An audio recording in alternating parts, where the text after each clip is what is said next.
नमस्कार, HNN 24x7 में आपका स्वागत है और मैं आपके साथ प्रिया बिस्ट। बुलेटिन की शुरुआत करेंगे इस वक्त की बड़ी खबर के साथ। इस वक्त की बड़ी खबर संत कबीर नगर से सामने आ रही है, जहां 13 साल की मासूम बच्ची के साथ दरिंदगी की गई है। बड़ी खबर आपको बताई जा रही है, जहां एक मासूम बच्ची के साथ दरिंदगी की गई है। ट्रक ड्राइवर ने घटना को अंजाम दिया है।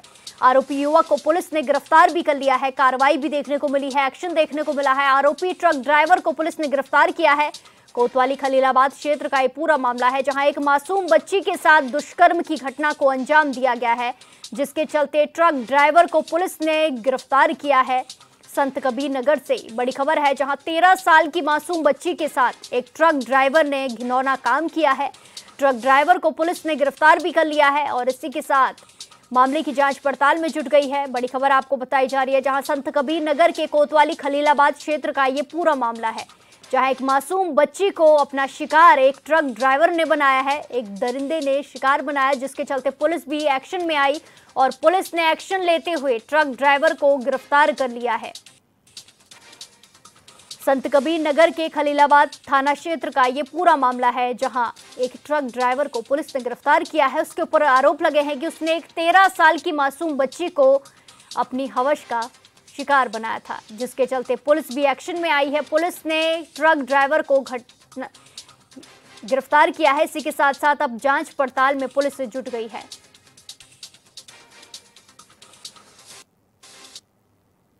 इसी के साथ खबरें विस्तार से। झारखंड कांग्रेस में संगठनात्मक मजबूती की कवायद तेज हो गई है। कांग्रेस मीडिया प्रभारी राकेश सिन्हा ने बताया कि प्रदेश में नियुक्त पर्यवेक्षकों ने अपनी रिपोर्ट हाईकमान को सौंप दी है, जिसके आधार पर अब जिलाध्यक्षों की नियुक्ति की प्रक्रिया जल्द शुरू होने वाली है।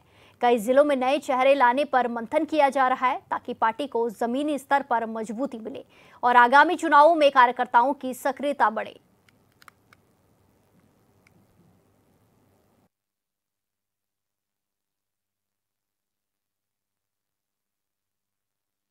तमाम अखिल भारतीय कांग्रेस कमेटी के द्वारा मनोनीत पर्यवेक्षक झारखंड पहुंचे थे। तमाम जिलों में जो जो उनका पदभार का जिला था, उन जिलों में उन्होंने 1 सप्ताह, 10 दिन, 5 दिन का प्रवास किया।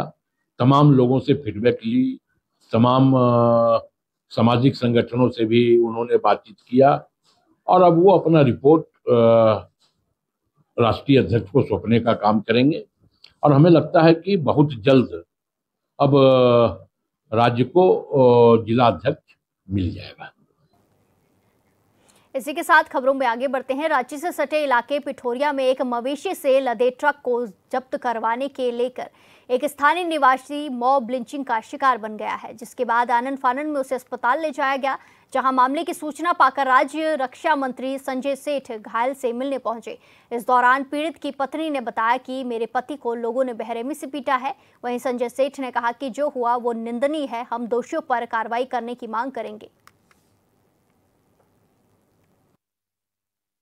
दीदी, जो हुआ बहुत गलत हुआ, गलत। क्या चाहते हैं सरकार से? हम लोग को न्याय चाहिए, बस यही चाहते हैं। ठीक हो जाए। था उस रात में अचानक से? उस रात में ये गए थे सब्जी लेने के लिए गए थे। तो सब्जी लेके रिटर्न आ रहे थे घर, तो उसी बीच में वो लोग हमला कर दिए और MD लोग थे, नाम तो नहीं पता। तो सारे लोग भीड़ लगा के जमा हुए थे और मार के बेहोश कर दिए थे। कोई वजह था इसके पीछे? नहीं, ये तो बस लड़ाई देखने के लिए गए थे वहाँ पे, जो गाय को ये कंटेनर में ले जा रहे थे। मतलब वो मारने की फिराक में थे? मारने की फिराक में थे। अभी कैसा कंडीशन है उनका? अभी तो ठीक ही है, बस कोई रिपोर्ट आया? रिपोर्ट आया है, सर में ब्लड जम गया है। क्या चाहते हैं जो लोग देख रहे हैं, आप क्या अपील करना चाहेंगे? हम यही अपील करना चाहते हैं कि न्याय चाहिए मुझे। छोटा छोटा बच्चा सब है मेरे। मतलब कभी भी हादसा हो सकता है, मतलब आए दिन ये चीज़ होता है वहाँ? ऐसा तो नहीं होता है, कभी नहीं हुआ था, हम तो नहीं सुने थे। पर खतरा है अब? खतरा है अब। खतरा है, हाँ। और क्या क्या वहाँ होता है उस इलाके में? नशेड़ियों का अड्डा भी है। कर रहे हैं, लेकिन अपराध नहीं थमेगा तो सब शून्य हो जाएगा, कुछ नहीं होगा। तो मेरा तो ये मानना है कि जो भी जिसने भी कृत्य किया है कड़ी से कड़ी सामने आओ ना, सामने से बनाओ।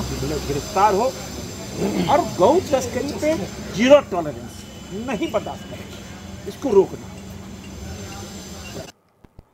गिरिडीह में गरीबों का पीडीएस गोदाम में लगभग 100 क्विंटल अनाज सड़ने और बदबू का मामला सामने आया है। जमुआ विधायक मंजू कुमारी ने जमुआ मुख्यालय के 3 गोदाम का निरीक्षण किया। इस दौरान उन्होंने गरीबों का अनाज सड़ते हुए देख अधिकारियों को फटकार लगाई और जरूरी दिशा निर्देश जारी किए। जमुआ विधायक ने कहा कि पहले भी 24,000 क्विंटल अनाज को हेराफेरी की गई है, जिसकी जांच विभागीय स्तर पर गंभीरता पूर्वक होनी चाहिए और समय पर डीलरों को अनाज उपलब्ध कराया जाए ताकि क्षेत्र में सही समय पर अनाज उपलब्ध हो सके।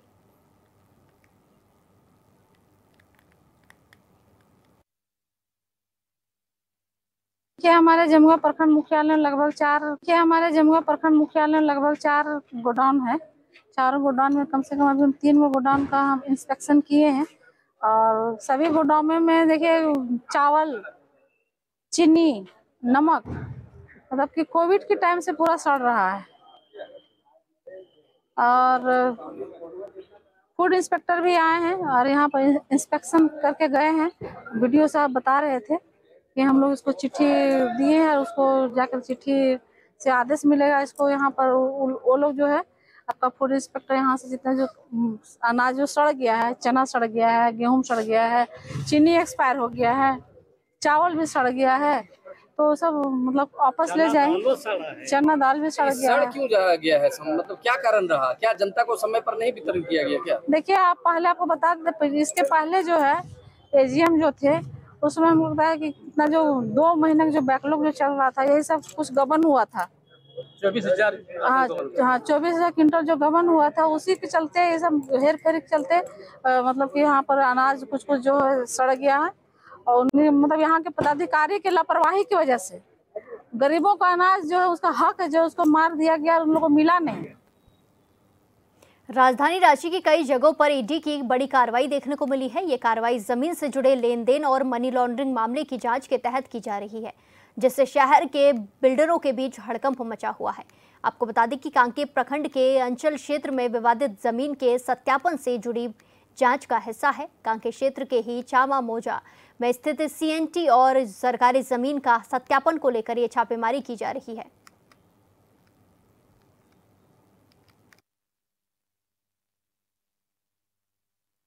राजधानी रांची में एक बार फिर से ईडी की दबिश देखने को मिल रही है। आज सुबह से ही ईडी की छापेमारी राजधानी रांची में चल रही है। राजधानी रांची के कई ठिकानों में जो ईडी की छापेमारी चल रही है, कांके रिसोर्ट में कहे या कांके क्षेत्र में कहे या फिर अरगोड़ा कडरू या फिर जिस इलाके में अभी मैं मौजूद हूँ, ये अरगोड़ा चौक से कटहर मोड़ के रास्ते पर है। इस जगह पे ईडी की छापेमारी जो है वो सुबह से ही यहाँ चल रही है। सुबह से ही लगातार कई क्षेत्रों में है वो ईडी की छापेमारी है और यह इस बार जो ईडी की छापेमारी वो जमीन से जुड़ा हुआ मामला है। कांके क्षेत्र में ही जो जमीन मौजा चामा मौजा अंतर्गत जो जमीन है, इस जमीन में सीएनटी और सरकारी जमीन से जुड़ा हुआ मामला था। इस मामले में कई बातें आ रही थी जिसे लेकर वो ईडी छापेमारी कर रही है और इस छापेमारी में ज्यादातर बिल्डर के घर पर है और इसके कारण कई बिल्डरों में दहशत भी है और कई सहमे हुए भी हैं। इस वक्त जो मौजूद हूँ मैं यहाँ गुंजन सिंह का ये यहाँ आवास है और उनके आवास पर छापेमारी चल रही है। इनका एक रिसोर्ट भी है जो कांके रिसोर्ट है और कांके रिसोर्ट में भी छापेमारी जो ईडी के द्वारा चल रही है। वहीं अगर यहाँ बात करें तो सूचना यह भी आ रही है कि एक नोट गिनने की मशीन है वो यहाँ मंगाई गई है और ईडी इसे मंगाई है। तो यह आशंका यह भी है कि शायद यहाँ कुछ नोट भी बरामद हुए हैं। इसके अलावा जो है ईडी कागजातों को खंगाल रही है, तमाम कागजातों को देख रही है और इस जमीन से जुड़े जितने मामले हैं इस मामले पर जो भी जानकारी है वो इकट्ठा कर रही है। और वही बता दें कि जो कांके रिसोर्ट में है, इससे पहले भी एक बार ईडी की छापेमारी वहां इसी जमीन से जुड़े मामले पर छापेमारी की गई थी। कुछ अहम सबूत ईडी को मिले होंगे जिसके कारण आज फिर से ईडी की जो है वो छापेमारी यहाँ चल रही है। फिलहाल जानकारी सामने यही निकल कर आ रही है कि ईडी के द्वारा अभी यहाँ नोट गिनने की मशीन लाई गई है, लेकिन लोड कितना आया है इस पर कोई खास जानकारी नहीं आया है, कोई सामने निकल कर नहीं आया और ईडी के द्वारा इस पर कोई बताया भी नहीं गया है। रांची से HNN के लिए जयंत कुमार। रांची के देवी मंदिरों में शारद नवरात्रि के तीसरे दिन मां चंद्रघंटा की पूजा अर्चना के लिए भक्तों का तांता लगा हुआ है। सुबह से ही मंदिरों में भक्त मां की आराधना में लीन है। पंडितों ने बताया कि मां चंद्रघंटा का स्वरूप अति दिव्य और सौम्य है। उनके मस्तक पर अर्धचंद्र के में आकार की घंटा सुशोभित है, जिसमें उनका ये नाम पड़ा है।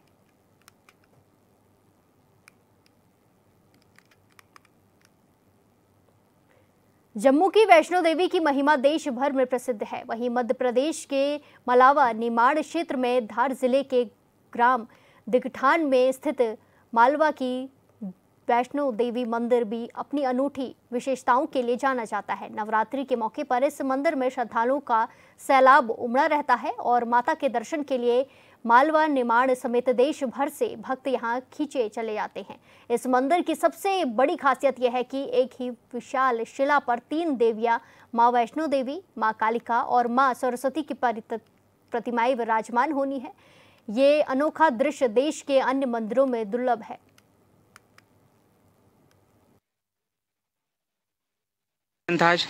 आज माँ गढ़कालिका धार मैया के दरबार से मैया के द्वारा माँ डिगठान वाली वैष्णो देवी मैया के दरबार पे चुनरी मैया के द्वारा अर्पित की गई और जो वाहन रैली के माध्यम से धार नगर के युवाओं द्वारा मैया को डिगठान आके अर्पित की गई। कौन सा संगठन था ये? आज़ाद युवा संगठन एक गैर राजनीतिक संगठन है जो समाज सेवा के लिए कार्य करता है। उसके माध्यम से ये यात्रा सभी युवा लेके आए। कितनी संख्या थी इसमें? इसमें 70 से 80 वाहन थे और 150 के आसपास युवा थे। आपका नाम बता दो। मेरा नाम चेतन चंद्रशेखर खेर। वैष्णो देवी में है तो वहाँ सिर्फ पिंडिया रखी है, यहाँ मूर्ति विराजमान है। वो पर्यटक स्थल है इसलिए ज़्यादा प्रसिद्ध है। ये गांव के अंदर है तो इसमें आप जैसे भक्तों को जब भी मालूम पड़ता है तो माता जी के दर्शन करने जरूर आते हैं। शेषनाग भगवान का फन है, उसके ऊपर सरस्वती माता जी है, पेट पे महालक्ष्मी है और पूंछ पे कालका देवी है। पूरे विश्व में कहीं पे भी देखोगे तो कालका माता का मुंह खुला दिखाई देगा, जीवान बाहर दिखाई देगी, लेकिन यहाँ माता जी का मुंह बंद है। माता जी सौम्य रूप में है। 3 पहर में 3 बार माता जी का प्राकृतिक रूप से रूप चेंज होता है और माँ अपने भक्तों को दर्शन देती है। सुबह आप देखेंगे 4:30 से 6 के बीच में तो आपको बाल अवस्था में ब्रह्मापुत्री सरस्वती का दर्शन होगा। आपको माता जी का चेहरा देख के ऐसा लगेगा कि जैसे छोटी छोटी बच्चों ने लहंगा चुन्नी पहन के खड़ी हुई है। दोपहर में आप दर्शन करने आएंगे तो आपको ऐसा महसूस होगा कि माता जी हमको देख के हंस रहे, मुस्कुरा रहे। उस टाइम पे इनका रहता है गरुड़ वाहिनी विष्णु पत्नी लक्ष्मी का रूप और वही शाम को 7 बजे धूप बत्ती होती है। उसके बाद में रात को 9 बजे आरती होती है। 9 बजे की आरती में माता जी एक झलक अपने भक्तों को ऐसा दर्शन देती है। शिवदूती कराली कालका माता वृद्ध अवस्था में जैसे कोई बुजुर्ग अपने बीच में बैठे हों। 3 पहर में 3 बार माता जी का रूप चेंज होता है। दर्शन करना है डिगठान की मालवा की वैष्णो देवी, जहाँ सबकी मनोकामना पूर्ण होती है। ये स्वयंभू मूर्तियाँ हैं तीनों और ऐसा कहते हैं कि ये स्वयं प्रकट हुई है, इसलिए स्वयंभू जो भी मूर्तियाँ रहती है उससे अपनी जो भी मनोकामना रहती है वो पूर्ण होती है। हम पिछले 10 से ज़्यादा सालों से यहाँ पर आ रहे हैं। दोनों नवरात्रियों में आते हैं हम और यहाँ पे सबकी मनोकामना पूर्ण होती है। कैसा माहौल रहता है नवरात्रि में? नवरात्रि में यहाँ पर बहुत भीड़ रहती है। ऐसे यूँ भी यहाँ पे दर्शन करने आते हैं, पर नवरात्रि में दर्शनार्थियों की संख्या यहाँ पे ज़्यादा रहती है। कहाँ से आते हैं लोग? यहाँ पे दूर दूर से लोग आते हैं। मतलब मालवा क्षेत्र तो है ही सही, दूसरे प्रांत दूसरे प्रदेशों से भी लोग यहाँ पर दर्शन करने आते हैं। तो क्या खास बात रहती है नवरात्रि में दर्शन करते हैं? नवरात्रि में दर्शन करने की बात रहती है कि अपनी जो भी मनोकामना पूर्ण रहती है। अब जैसे हम लोग हैं तो हमारा नवरात्रि में हमेशा ऐसा रहता है कि दोनों नवरात्रि में हम तीनों देवियों को साड़ी और पूरा जो सामान है, सुहाग का सामान है, ये सब हम चढ़ाते हैं। हम जितने समय से चढ़ा रहे हैं, हम जो भी मनोकामना मांगते हैं हमारी वो पूर्ण होती है। तब से हम जब से यहाँ आ रहे हैं तब से हम तीनों देवियों को साड़ी चढ़ा रहे हैं और जो भी मतलब पूजन सामग्री वगैरह है वो अर्पित करते हैं। ऐसे हम कभी नवरात्रि नहीं भी रहती तो ऐसे भी हम दर्शन करने आते, तो हमारे लिए तो बहुत आस्था की जगह है ये और हमारी मनोकामना इससे पूर्ण है। और एक ही शिला में ये 3 मूर्तियां हैं और अभी तक हमको भी इनका आशीर्वाद बहुत प्राप्त हुआ है और इससे कई हमारे कार्य सफल हुए हैं। और उनका आशीर्वाद ये मुझको कम से कम 10 साल से ज़्यादा हो गए हैं यहाँ आते हुए। अच्छा, मालवा की वैष्णो देवी क्यों कहा जाता है माता जी को? तो क्योंकि ये शिला यहाँ से निकली हुई है और इसमें तीनों देवियों के रूप हैं। प्रदेश प्रदेश की राजनीति इस समय ट्रैक सूट खरीदी घोटाले को लेकर गर्मा गई है। बीजेपी पर युवा कांग्रेस प्रदेश महासचिव भावेश शुक्ला और एनएसयूआई रायपुर जिला अध्यक्ष प्रशांत गोस्वामी पर झूठी एफआईआर दर्ज करने का आरोप लगा है। युवा कांग्रेस शहर अध्यक्ष का कहना है कि भ्रष्टाचार को उजागर करने और फर्जी डिग्री माफियाओं के खिलाफ आवाज उठाने वालों पर कार्रवाई बीजेपी सरकार का असली चेहरा सामने लाती है। सरकार जनता के पैसे का बंदरबाट में लिप्त हुई है। युवा कांग्रेस और एनएसयूआई ने आरोप लगाया है कि मुख्यमंत्री विष्णुदेव साय के संरक्षण में प्रदेश में भ्रष्टाचार चरम पर है।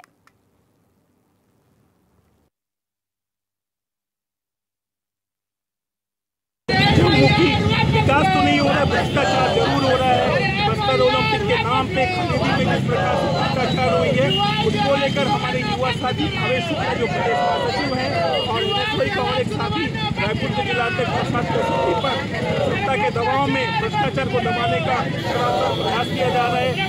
हमारे युवा साथियों ने बस इतना प्रयास किया कि जो खेल विभाग के डायरेक्टर है फिरोजा सलाम से केवल जवाब चाहा कि आखिर सौरभ लुनिया कौन है। भारतीय जनता पार्टी के जिला महामंत्री बालोद के केवल और केवल अलग अलग फंड के नाम पे उन्हीं का ही हस्तक्षेप है और विभाग में खुला भ्रष्टाचार चल रहा है। आखिर भाजपा सरकार क्या चाहती है? जनता ने विश्वास करके अगर उन्हें जनादेश दिया है तो जनादेश का सम्मान करें, जनहित में काम करें, विपक्ष हमेशा उनके साथ खड़ेंगे। अगर इस प्रकार से भ्रष्टाचार के चलते हमारे युवा साथियों पर एट्रोसिटी का धारा लगाया जा रहा है, सरासर अन्याय है। इस प्रकार से प्रदेश में कहीं ऐसा द्वेषपूर्ण राजनीति नहीं चलने दिया जाएगा। आगामी दिनों में अगर इस प्रकार की भारतीय जनता पार्टी सरकार और उनकी पुलिस प्रशासन उनके दबाव में जिस प्रकार से काम कर रही है, बिल्कुल बर्दाश्त योग्य नहीं है। आगामी दिनों में सड़क की लड़ाई लड़ी जाएगी, इसके लिए पूरी जवाबदारी सरकार। इसी के साथ खबरों में आगे बढ़ते हैं। चंदौली के नौगढ़ विकासखंड स्थित उच्चतर माध्यमिक विद्यालय और परिषदीय विद्यालय की शिकायत मिलने पर एसडीएम विकास मित्तल मौके पर पहुंचे, जहां उन्होंने परिषदीय स्कूलों के दरवाजों पर ताला लटका देख नाराजगी जताई। साथ ही निर्धारित समय से 40 मिनट देर से पहुंचे शिक्षकों को जमकर फटकार लगाई। इस दौरान उन्होंने माध्यमिक और परिषदीय स्कूलों के शिक्षकों को अब्सेंट करने के निर्देश दिए हैं।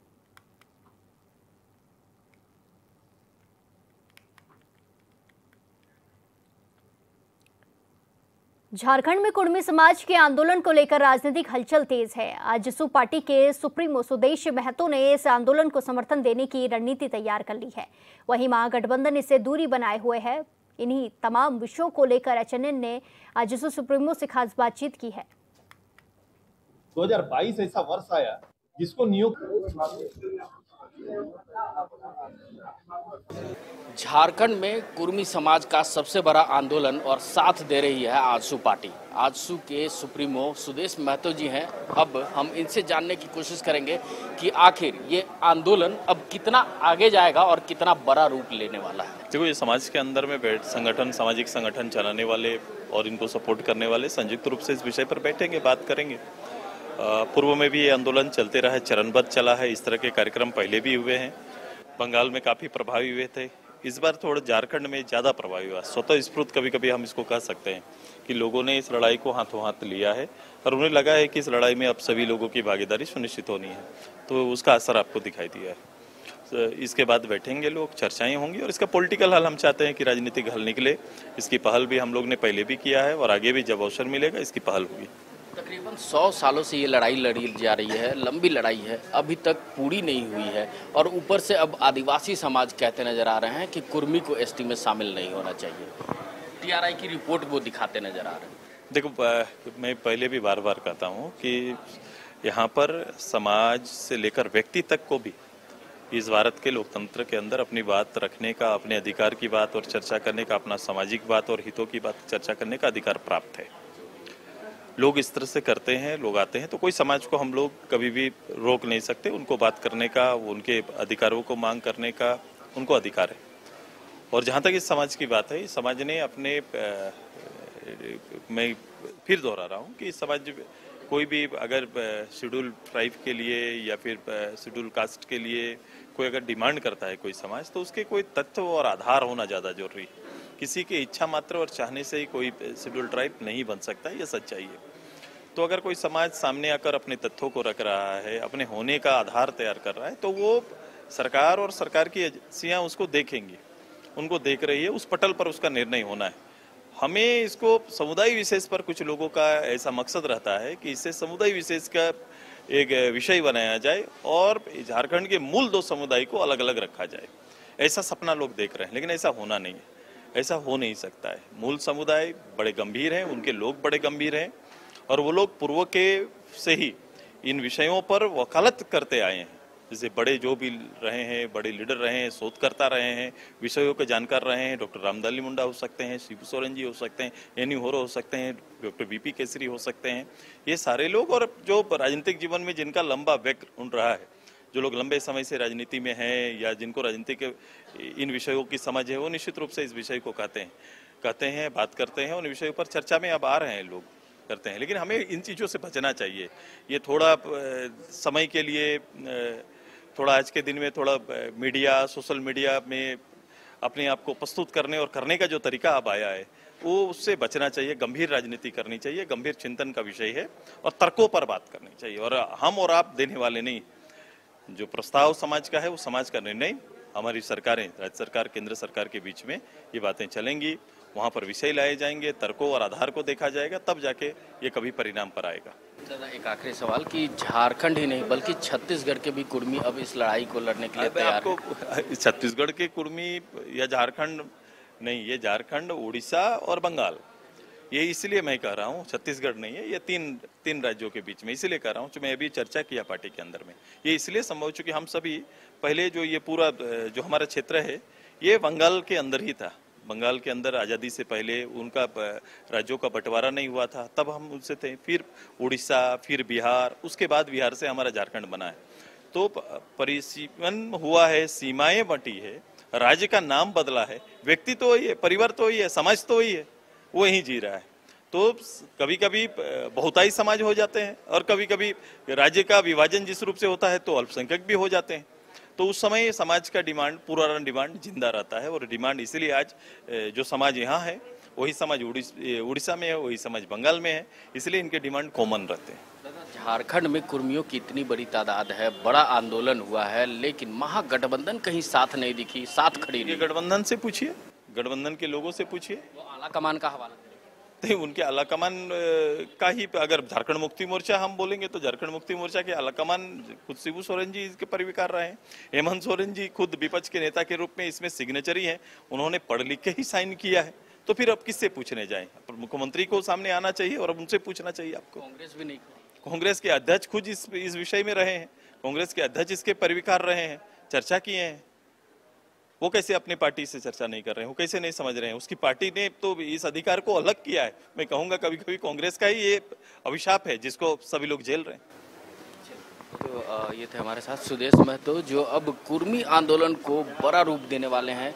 कुर्मी आंदोलन को लेकर अब राज्य ही नहीं बल्कि देश में भी अब कई आंदोलन को तैयार किया जाएगा। लेकिन अब देखना होगा कि महागठबंधन कब तक कुर्मी समाज के साथ खड़ा होता है। रांची से कैमरा सहयोगी कौशल नारायण के साथ अमित कुमार, HNN न्यूज़।